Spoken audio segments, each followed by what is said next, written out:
सदन के अंदर आज विरंची नारायण यानी कि बीजेपी के विधायक ने विशेषाधिकार हनन मामला जो है वो यहाँ पर उठाया है। उनका कहना है कि सरकार से जो भी सवाल पूछे जाते हैं उसके आधे अधूरे जवाब मिलते हैं और कई बार उसके जवाब जो है वो पूरी तरीके से आधे गलत रहते हैं। इसको लेकर के उन्होंने विशेषाधिकार हनन का मामला जो है वो सदन के अंदर लाया था और साफ तौर पर उन्होंने कहा है कि सरकार के तरफ से किसी भी पूरे मामले के जवाब जो है वो सही ढंग से नहीं आता है।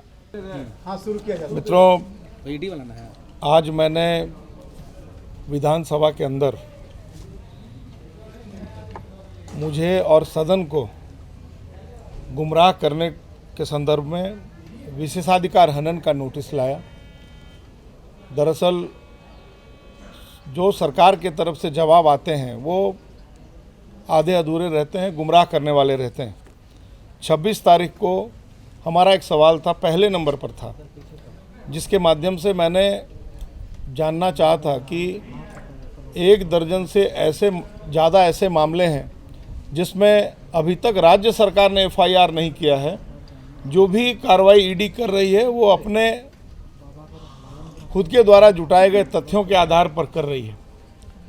जो जवाब आया वो बड़ा ही दुखद है। उसने कहा कि ऐसा एक भी प्रमाण नहीं है, कोई प्रमाण मिलेगा, कोई साक्ष्य मिलेगा तो हम कार्रवाई करेंगे। अब 1000 करोड़ का पत्थर घोटाला, जिसमें मुख्यमंत्री के सलाहकार जेल के सलाखों के पीछे हैं, 2 IAS अधिकारी जेल के सलाखों के पीछे हैं, जिसमें हम सब जानते हैं 19 करोड़ रुपया एक CA के यहाँ पकड़ाया, कैसे पूजा सिंघल के CA के यहाँ, साहबगंज DC के यहाँ 9 लाख रुपया नकद और अब ऐसे कारतूस पकड़ाया उनके घर में जो उनके घर में नहीं रहने चाहिए थे। कई ऐसे मामलों को लेकर तो सरकार के जवाब के खिलाफ मुझे ऐसा लगा कि यह सदन मुझे गुमराह नहीं किया, विधानसभा अध्यक्ष जी को भी गुमराह किया और सदन को भी गुमराह किया। मैंने आज इसको लेकर के नोटिस लाया है और माननीय विधानसभा अध्यक्ष जी ने कहा है कि मैं इस मामले को देखता हूं।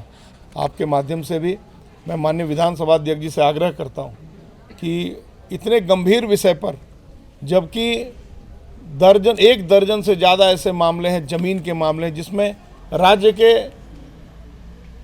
मुख्यमंत्री रहे, वर्तमान में बरहेट के विधायक हेमंत सोरेन जी भी जेल में हैं। आज 1.5 दर्जन से ज़्यादा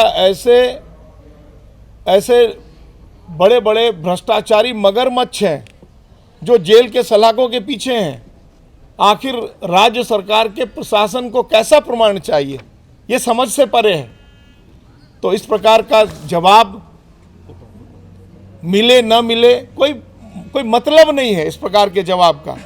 और इसीलिए जो जवाब आया, मैं उसकी कॉपी आपको दिखा रहा हूँ। ये उसकी कॉपी है, मेरे सवाल के जो जवाब आया उसकी एक कॉपी है। तो हम लोग इतना मेहनत करके जनता के सवालों को सदन के पटल पर लाते हैं, राज्य हित के सवालों को सदन के पटल पर लाते हैं, और जितने हल्केपन में या सरकार को बचाने के लिए सरकार के अधिकारी जवाब देते हैं, ये बड़ा ही शर्म का विषय है। और इसलिए मैंने आज इस विषय पर विशेषाधिकार हनन का मामला लाया है। मैं उम्मीद करता हूं कि माननीय विधानसभा अध्यक्ष जी इस विषय की गंभीरता को समझेंगे और राज्य के होम सेक्रेटरी और राज्य के जॉइंट सेक्रेटरी होम और संबंधित जो भी अधिकारी हैं, इसमें संलिप्त जो भी अधिकारी दोषी हैं, उनके खिलाफ विशेषाधिकार हनन का मामला विधानसभा में चलाएंगे। Thank you. तो विरंची नारायण ने जहां सत्ता पक्ष के ऊपर सवाल खड़े किए हैं कि आधे अधूरे जवाब मिलते हैं, तो वहीं दूसरी ओर अगर हम बात करेंगे तो दीपक बिरुवा ने इसका जवाब दिया है। उनका साफ कहना है कि सरकार इन सारी चीज़ों को देखती है और जवाब उसी तरीके से मिलता है जो भी प्रक्रिया फिलहाल चल रही होती है। प्रदीप यादव ने भी यहाँ पर साफ तौर पर कहा है ED की जो कार्रवाई होती है वो BJP की तरफ से कराई जाती है, तो उस पर हमारा जवाब क्या हो सकता है। सरकार तो समझ के ही ना जवाब देती है जी, तो इसलिए गलत और सही का आकलन तो सरकार अपने स्तर से करेगी। इसलिए किसी के सवाल खड़ा करने से मामला ऐसा नहीं होता है, इसलिए इस पर कोई स्पष्टीकरण की आवश्यकता नहीं। विरंची नारायण ने सदन के अंदर सवाल उठाया था कि सरकार जो है ED प्रकरण को लेकर के सही तरीके से जवाब नहीं दे रही है। ईडी प्रकरण लेकर के वो ईडी के प्रवक्ता नहीं है और हमें नहीं लगता कि उनके प्रश्न कुछ इस प्रकार की चीज़ों को सामने लेके आया है। वो केवल राजनीति करना चाहते हैं। वो ईडी के कार्रवाई जो उन्होंने ज़बरदस्ती कराई है उसको सही करार देना चाहते हैं, इसीलिए अपनी बातों पर वो थोथी दलील दे रहे हैं।